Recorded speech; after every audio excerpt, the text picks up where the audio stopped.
दोस्तों, क्रिसमस यह शब्द सुनते ही मन में शांति, खुशियां, रोशनी और उपहारों का विचार मन में आता है। यह वह समय है जब हम दुनिया के सबसे बड़े चमत्कार यीशु मसीह के जन्म का उत्सव मनाते हैं। लेकिन क्या आपने कभी सोचा है कि इस पवित्र और आनंदमयी घटना के पीछे एक अंधेरा, खूनी और भयानक सच भी छिपा है? यह कहानी है एक ऐसे क्रूर राजा की जिसने सिंहासन के डर से सैकड़ों मासूमों का खून बहा दिया। यह कहानी है उस जालिम शासक राजा हेरोदेस की। जब यीशु एक छोटा बच्चा था, तभी उनके आगमन ने एक शक्तिशाली राजा के मन में इतना डर भर दिया था कि उसने अपनी सत्ता बचाने के लिए एक ऐसी क्रूरता को अंजाम दिया जिसे इतिहास मासूमों का नरसंहार कहता है। दोस्तों, इससे पहले कि हम नरसंहार की भयानक घटना पर ध्यान दें, उससे पहले यह जानना जरूरी है कि राजा हेरोदेस कौन था।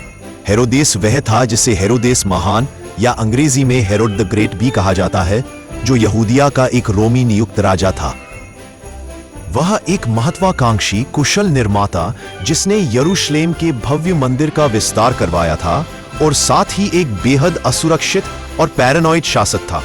उसे हर समय यह डर सताता था कि कोई उसका सिंहासन छीन लेगा।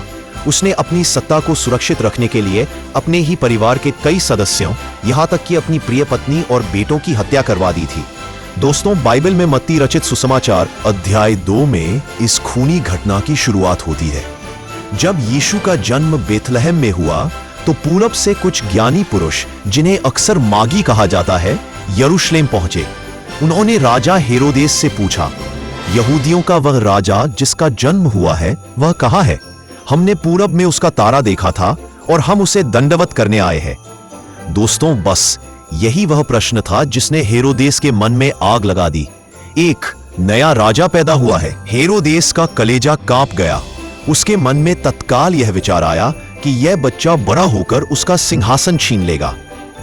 उसने खुद को यहूदियों का एकमात्र राजा माना था और इस बच्चे का अस्तित्व उसके लिए एक सीधी चुनौती था। हेरोदेस ने ज्ञानी पुरुषों से चालाकी की। उसने उनसे कहा, जाओ, उस बच्चे को ध्यान से ढूंढो और जब वह तुम्हें मिल जाए तो मुझे खबर दो, ताकि मैं भी जाकर उसे दंडवत कर सकूं। लेकिन असल में हेरोदेस का इरादा उस बच्चे को दंडवत करना नहीं था, बल्कि उसकी हत्या करना था। ज्ञानी पुरुषों को यीशु बेथलहम में मिले। उन्होंने उन्हें दंडवत किया और उपहार दिए। लेकिन परमेश्वर ने उन्हें सपने में चेतावनी दी थी कि वे हेरोदेस के पास वापस न जाए। इसलिए वे दूसरे रास्ते से अपने देश लौट गए। जब हेरोदेस को पता चला कि ज्ञानी पुरुषों ने उसे धोखा दिया है, तो वह क्रोध से पागल हो गया। सिंहासन बचाने की उसकी सनक अब पूरी तरह से नियंत्रण से बाहर थी। अपने सिंहासन को बचाने और अपने डर को शांत करने के लिए हेरोदेस ने वह सबसे भयानक आदेश दिया जिसकी कोई कल्पना भी नहीं कर सकता था। उसने बेथलहम और उसके आसपास के क्षेत्रों में 2 वर्ष या उससे कम आयु के सभी नर शिशुओं को मार डालने के लिए अपने सिपाहियों को भेजा। यह एक निर्मम और दिल दहला देने वाली घटना थी। बेकसूर माता पिता के सामने उनके बच्चों को छीनकर मार डाला गया।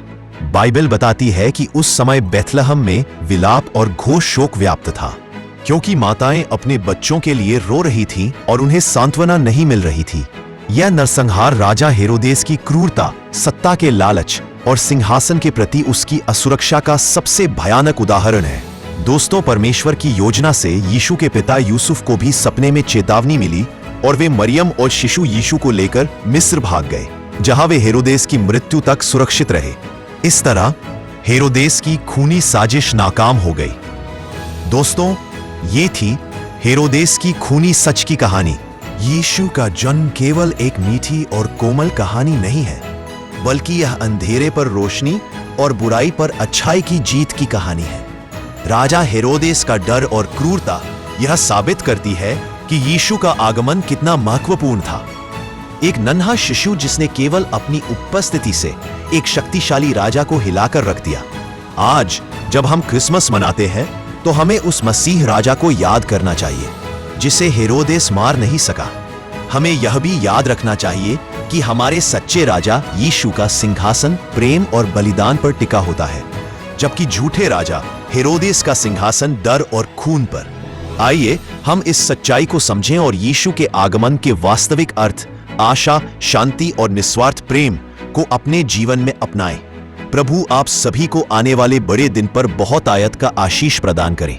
आमीन।